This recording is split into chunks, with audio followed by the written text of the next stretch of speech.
Buff Nation Squad coming to you live from a virtual studio.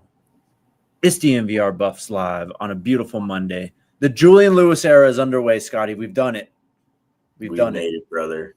We made it. We here, man. We got a little glimpse of it on Saturday, but it's here for real now. It's on and popping. Let's go, man.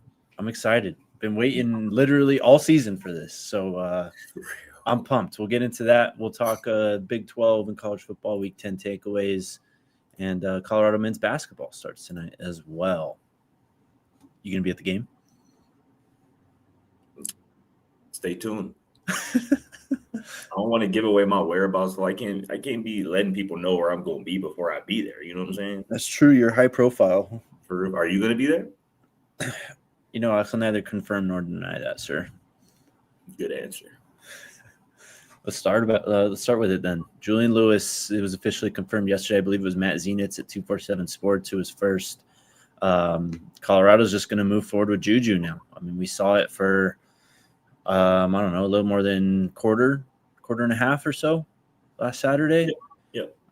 He graded. I mean, statistically, he was by far their best passer. I'm not surprised by that at all. Sure. We saw some good things, though, from the true freshman. There's really a lot to get into with what Julian brings to the table. How can they, surround him, put him in a position to succeed? Will things look different? Where do you want to start? I am excited. For Julian Lewis to be getting this opportunity this weekend. I mean, you mentioned it, Matt Zenitz reported that, that's the current expectations that Julian is going to get to start. I could have told you that on Saturday, that it was the current expectation, because he's not confirming nothing Zenitz is. But, again, we'll get full confirmation, or at least we'll hear our Coach Prime's thoughts on it tomorrow when we hear from him. And, like I said, potentially get confirmation on that. But all signs point to Julian Lewis being the guy for the rest of the season, particularly this weekend, right? It just makes sense. And when Coach Prime was asked about his decision to put Julian Lewis in the game this past Saturday against Arizona, he said, common sense. And that's just where we're at this point of the year. There are 3 games left. This team is 3-6. You got to win out to win bowl eligibility. But at this point, bowl eligibility is just really not at the top of the totem pole in terms of importance. It would be great. Don't get me wrong. Those extra 15 practices, for the young guys and for this team, and getting ready for a bowl would certainly be beneficial. But at this point of the year, it is about the future. It's about 2026. And when you're talking about the future of the Colorado football program, Julian Lewis is at the center of it, the heart of it. He is the face of it. And getting him his first start, this season was always going to be something that fans wanted to see, what probably a lot of people around college football wanted to see, because this was a high-profile recruit. Like, this was a 5-star phenom who reclassified to the class of 2025, who was committed to USC for forever, who could have really went just about anywhere. And he chose Colorado. He chose Coach Prime. And for his opportunity to now be here after 9 games, some might say it took too damn long. I might be one of those people.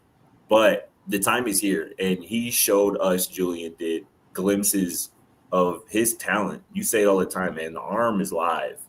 The arm is live. And I think the only thing that's in the way of Julian Lewis becoming a college quarterback that we think and know he can be is just reps.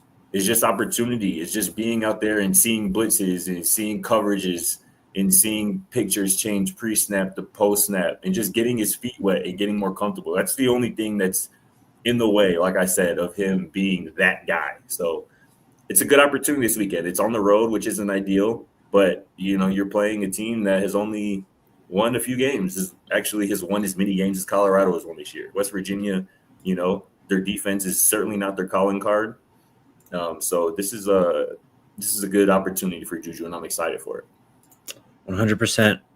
I mean, look, Coach Prime was asked about it. I think you're the one who asked him about, what Julian basically could have done to be on the field sooner, and he just straight up said, "I got to protect him."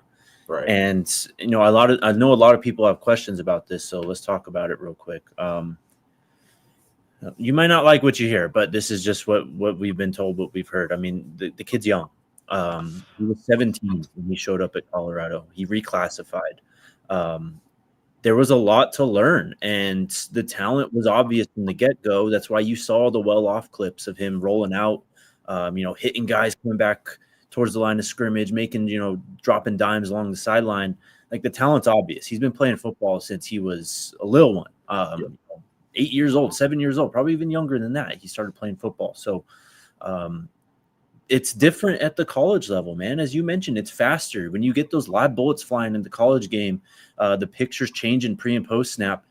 You need to see all that. And so you can only do so much manufacturing that at practice, I think.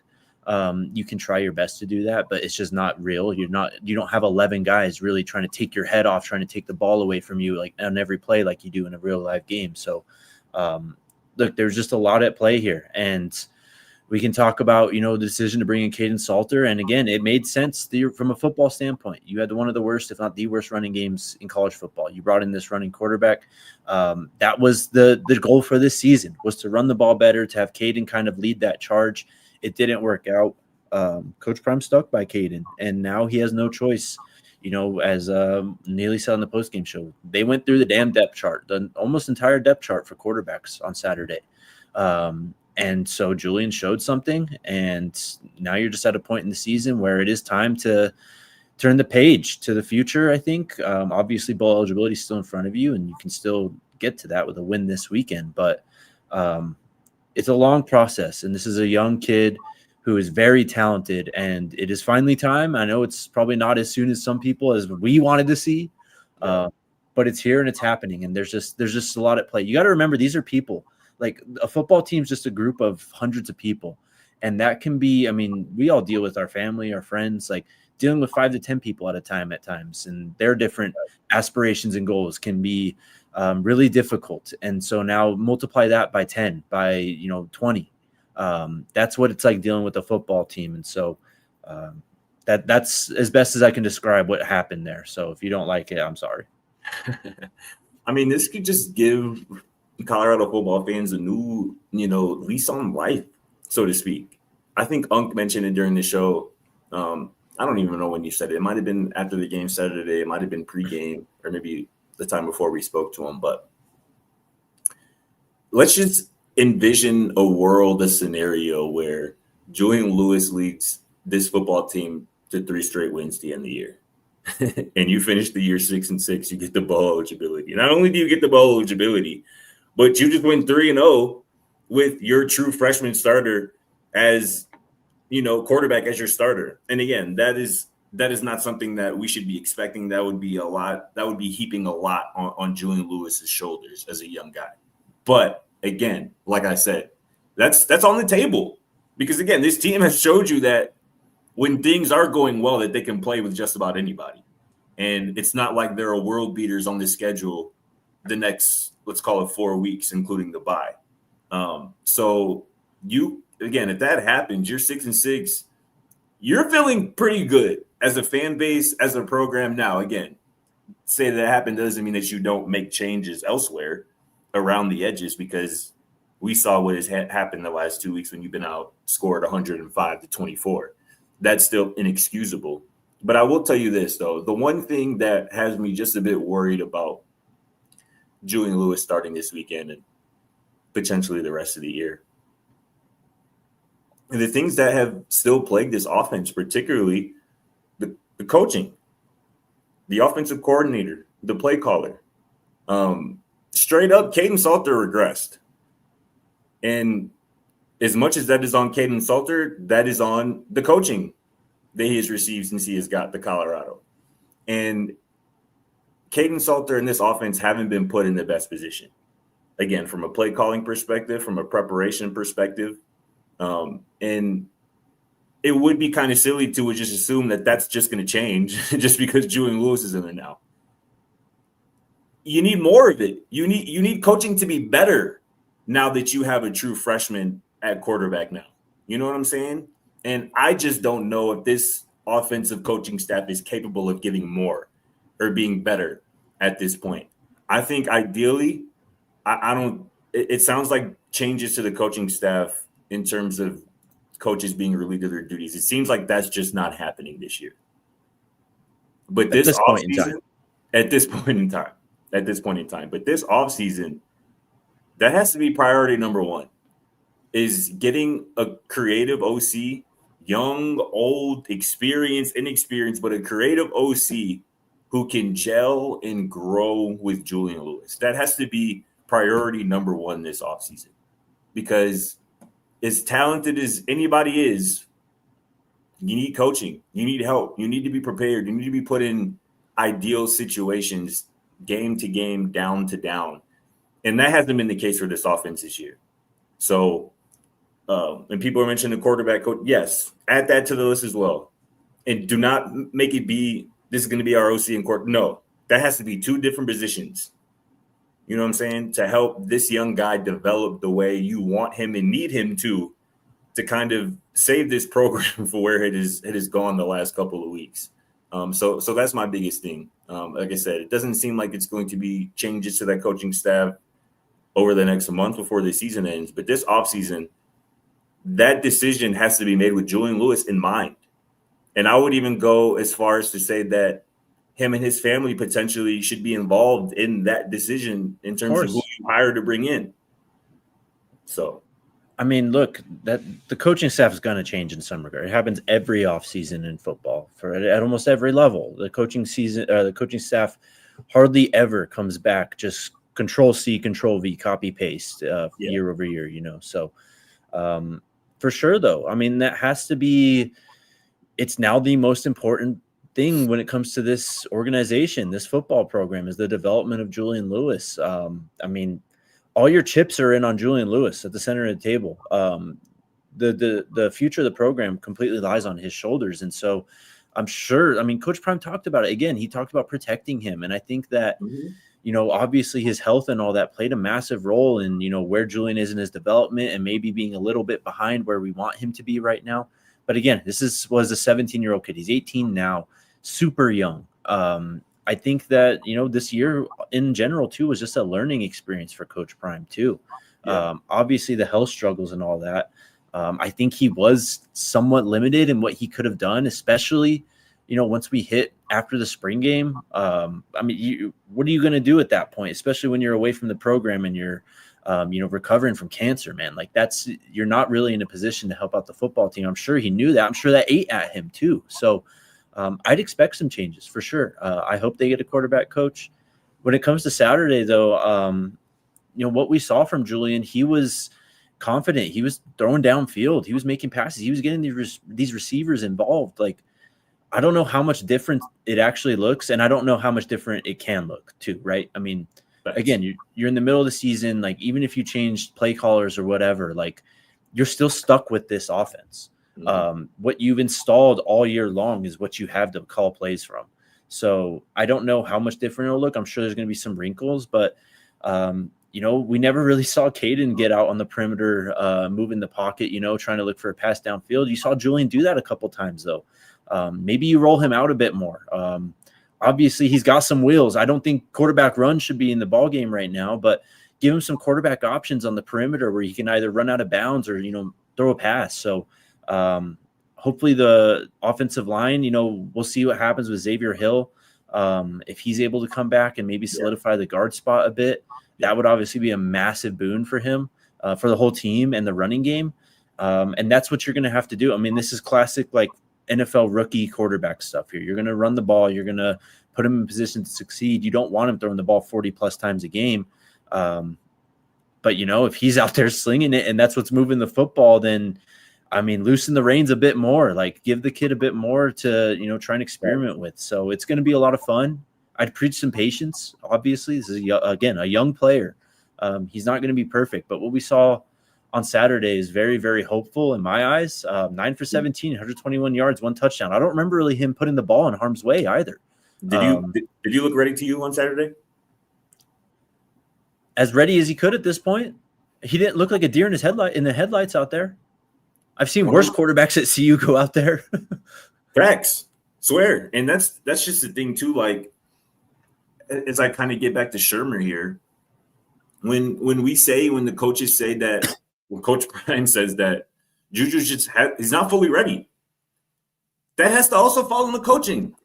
It's your job. It's partly your job, particularly the offensive coordinator and the offensive staff, to get the quarterback ready, even if he's a backup, even if he's a third stringer. But especially with all the resources you poured into this young man to get him to come to your school, you have to take some culpability as a coaching staff in the fact that he is not ready in your eyes, so to speak. You haven't done enough to get him ready because, again, what we saw on Saturday was a guy who kind of looked like he was ready. You know what I'm saying? So it all falls back to the coaching staff and the players. Execution and coaching, preparation and doing it out there on the field. It all goes hand in hand. But, there are a lot of tough decisions that are going to have to be made this offseason by the head man and Coach Prime because he isn't going anywhere. So 100%.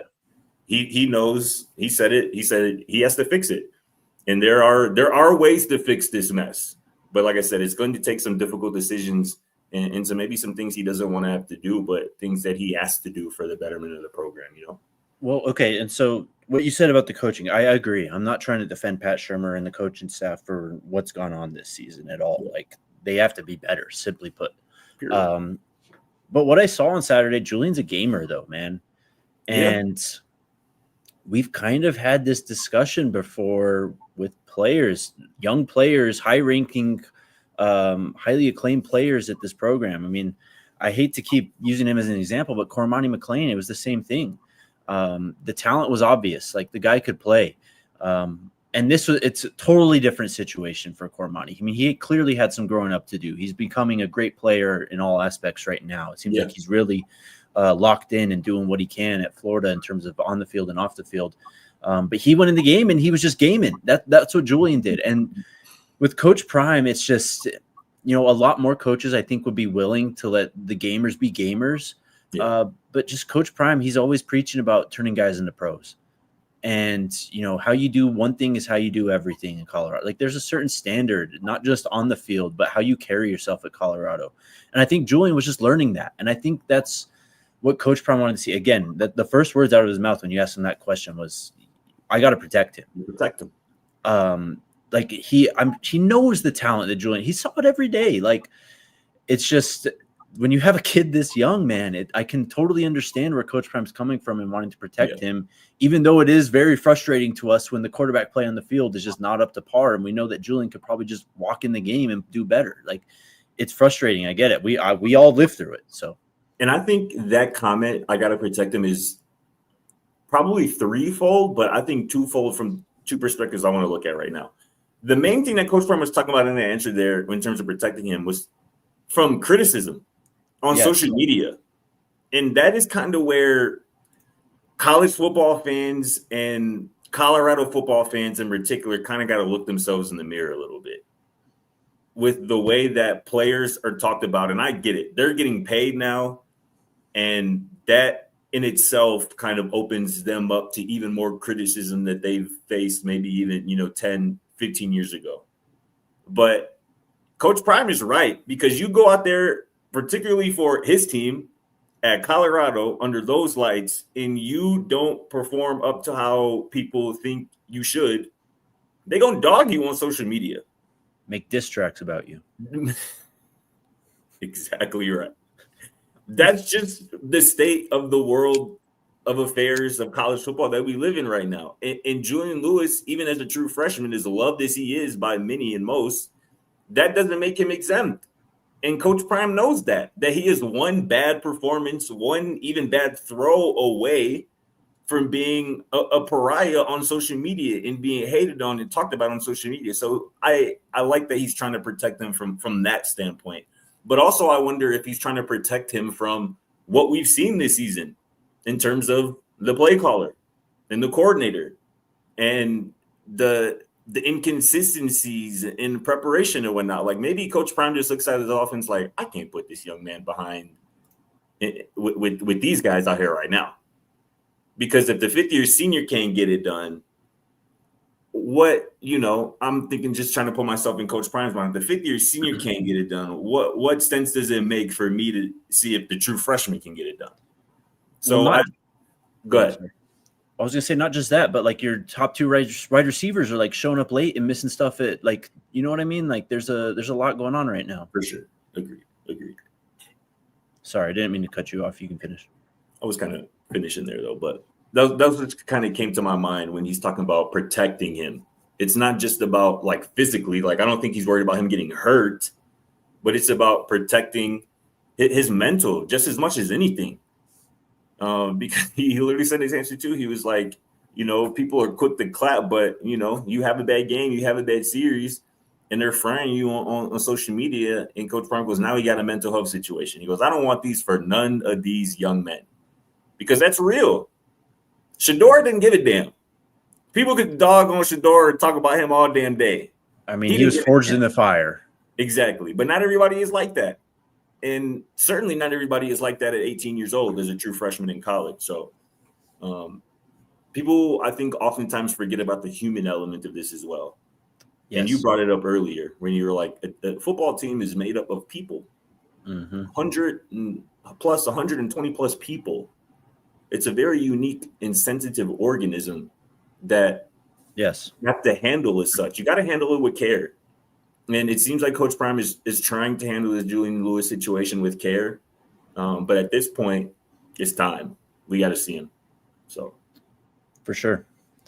I mean, we'll talk a lot more about this. We have Coach Prime presser tomorrow. We'll see if we get Julian on the podium too, and we can finally talk to him as the starting quarterback as well. Yeah. I mean, it's go time now, man. It's kind of a new season. Whatever happened in the previous 9 games, honestly, in my opinion, you kind of throw it out the window. It was lost anyway. You weren't going anywhere at 3-6. You have a chance to go 3-0. And I mean, you talked about it at the beginning of this, man, how exciting that would be. People in the chat right now, they're talking about guys entering the portal and stuff. You want to fix all that, go win these 3 games. I mean, you could totally change everything in these 3 games. Like, I think it's not like reaching too much to say that everything's almost on the table for this program still. I mean, obviously not like championship standpoint, but in terms of, potentially ascending as a program, being better than you were as the start of the year, that's still completely ahead of you. And, Julian Lewis is obviously going to be at the forefront of it, but I'm sure this is going to energize the team as well. Like we talked a lot about that too in the last few weeks, how putting Julian in is probably going to be energizing for this offensive line, hopefully for the defense. While the defense does have their limitations in terms of personnel and talent right now, maybe just a little spark like this is going to be enough. I mean, I'd be very surprised if they start going 3 and out constantly all the time. I don't have the drive charts up right now from when Julian was in the game, but he was moving the ball. So we'll see. And you have a team that you can take advantage of this weekend. Certainly do. I mean, the path is, I don't want to say ideal, but it's not daunting. Yeah. It's going to be true freshman quarterback versus true freshman quarterback this weekend in West Virginia. You get Jeff Sims the week after a bye, and then you close with a team who is just straight up struggled this year and Kansas State to potentially get the bowl eligibility. So, again, every game in the Big 12 is a dogfight, no matter who you play. But like I said, the path isn't daunting, and I feel a lot better about Julian Lewis having got most of the second half on Saturday, as opposed to him making his first start here this weekend. And the last time he's played in a live situation was all the way back against Delaware. 100%. A lot more to get into this, and I'm sure we'll be talking all week about Julian Lewis and what's going to happen moving forward. Before I move on to the Big 12, though, quick shout out to the homies over at Taco Bell. Check out their new Flaming Hot Frito grilled cheese burrito, man. They're doing a lot of cool stuff. They brought a lot of fan favorites back with the Decades menu. Check out your local Taco Bell and see what they have in store. If you're in Colorado, check them out especially. Go get yourself a Buffs box if you haven't yet. 4 Taco Bell classics and a player collectible cup for only $7 to satisfy all your Taco Bell cravings. It's the best deal in all of Colorado. Taco Bell is also a proud partner of CU Athletics and is donating $1,000 to the Golden Buffalo Scholarship Foundation for every CU touchdown scored in 2025. Live Moss at Taco Bell. Shout out to TB. Big 12. Let's get it. Let's start with the game of the weekend. Cincinnati goes to Utah, and Utah it's another massive win for them. They are clearly one of the best teams in the country, in the conference. They're up 7 spots in the polls. They're up to 17th. I think, do we get the CFP poll this week? I don't know. Let me look that I feel up. like I haven't heard nothing. I feel like I would have heard something, right? Just seen some ads or messaging, but it does feel like it's that time. It's November. Week 11 this week. Yeah. Feels like about that time. Yep. Tomorrow we get the first CFP poll at 6 p.m. Okay. So we'll see what happens there. Cincinnati does hang on after the loss, barely. They're ranked number 25 now. Go ahead. That didn't really make sense to me. How are they still? I mean, they got smacked. I mean, I guess it's to a top 25, top 20 team, but Utah's a wagon, bro.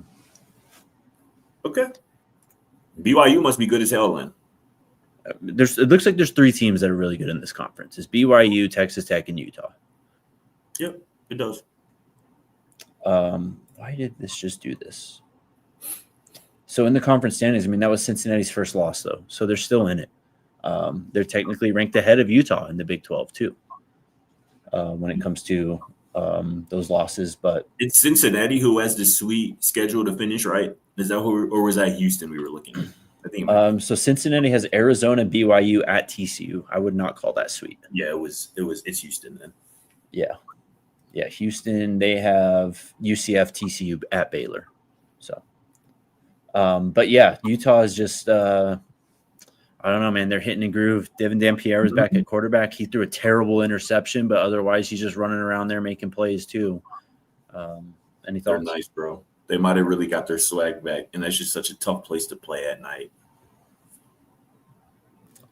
Next, BYU is off. Texas Tech, though. This game was close. They had like a weird stretch where it was like a pick, then a fumble, and then they went and scored like really quick. And it was like 21 points in like 5 minutes of game time. It was crazy for them. They ended up winning 43-20. They were actually scoreless in the first quarter, too. That defense, dude, when they turn it on, bro, good luck. Those edge rushers are just, for me at least, that's why I can't. I mean, they're the best team in the conference by far because of those guys. Yeah. West Virginia. I mean, they have a massive win now under their belt after going into Houston, putting up 45 points. On the road. Win, yeah. That's the signature win for Rich Rod so far, at West Virginia? For sure. Yeah. That was good. They went in, like I said, with a true freshman quarterback, Scotty Fox Jr., I believe his name is. Didn't have to do a lot, but he just made enough plays deep down the field, using his legs a little bit. And honestly, Wegman was just giving the football away too. One brutal interception, which was a pick six that really just kind of sealed the game late. He had it was a goal ball that was kind of tipped up. It was actually kicked by a DB right into another DB's hands for West Virginia. It was just one of those games for Houston where it just seemed like, you know, when you load up CFB 26 sometimes against a computer, and you're like, well, ain't winning this one. Ain't winning this one. It was like that for Houston. I'm not gonna go lie. I was watching that one pretty closely, and it was just like West Virginia they just had all the answers, and they got every break, it seemed like. So for sure, they're definitely going to be coming into this weekend's matchup with some confidence. I mean, yeah, throw the whole season out the window for them, except the last 2 games. That's the games that Scotty Fox Jr. has really played. I mean, threw the ball really. I mean, I haven't watched the film, so I can't say really well, but threw the ball at least statistically pretty well against TCU last week. 68% completion, 301 yards, 2 touchdowns, no interceptions. Last week, damn, man, it's going to happen again. They're dealing with a running quarterback. He ran for 65 yards, had 2 touchdowns. He only completed 59% of his passes, but again, no turnovers or no interceptions, 1 touchdown passing. It's a new team for West Virginia right now. And you got to hope that's what you get out of Colorado this week. I mean, honestly, throw the books out on both teams this weekend. I mean, these are kind of 2 new teams. Did you see where the spread opened at? It was 5.5. 5.5 last I saw. 5, 6, something like that. I think I might have saw 6.5. West Virginia favored, to be clear. Yeah. I mean, yeah.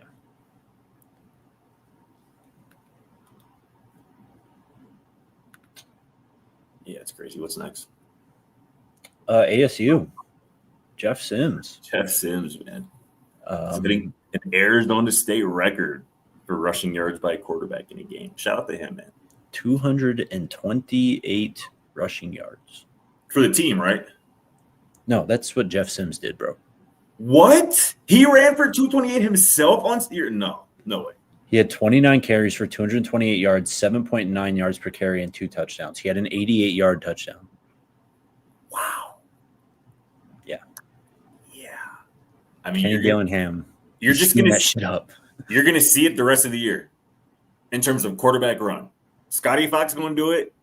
I mean, Jeff Sims is – that's their offense now. And then obviously Avery Johnson is one of the most talented, runners from the quarterback position in the conference as well. You're just going to see it the rest of the way. Can you stop it or no? The answer to this point is a resounding no. But can you fix it is the answer. Can you fix it? I don't know if they can. Me either. We've talked about it. The front seven's just got injury and talent issues right now. You can't do much about that.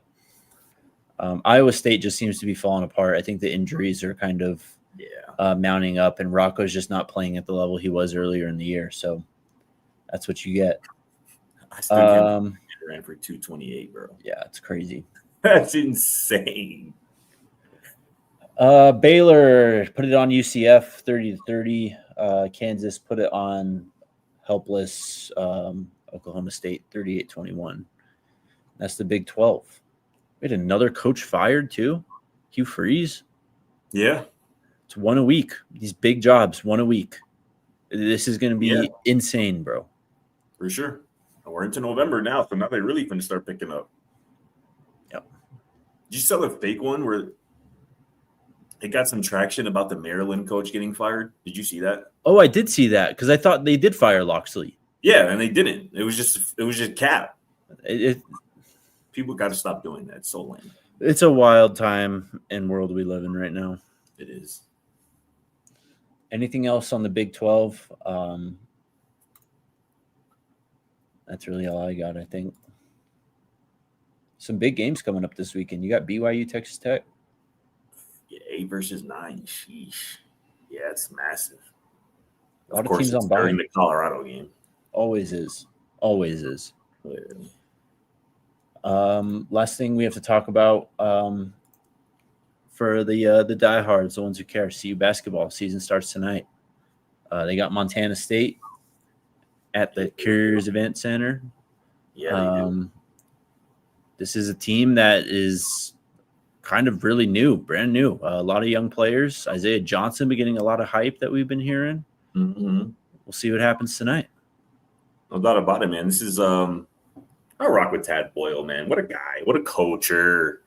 Doesn't sugarcoat anything, man. Will really tell you how he feels about his players, about his team, about a game. But you mentioned, man, this is a really new look team. Obviously, last year went the way it went.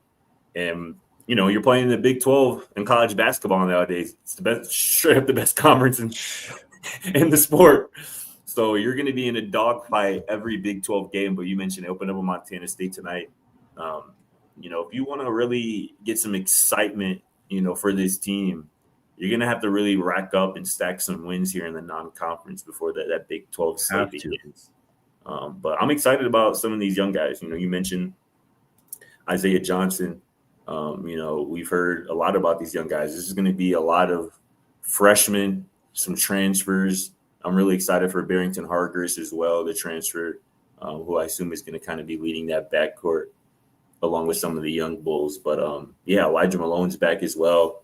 I'm excited to see Sebi this point as well, too, after a impressive freshman year. You said what?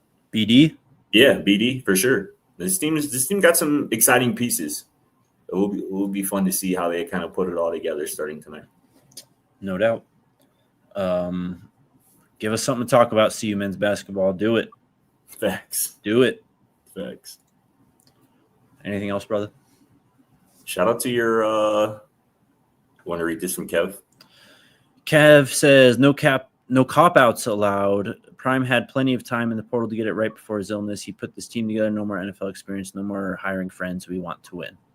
I'm sure Coach Prime wants to win too. East Coast Kev. Shout out to your Broncos getting a win. Getting a win. Yes, that's all they do. They get wins. Was it 6 straight now? You tell me. I think that sounds about right. It's something like that. It's 5 or 6 straight. They got the Raiders on Thursday night.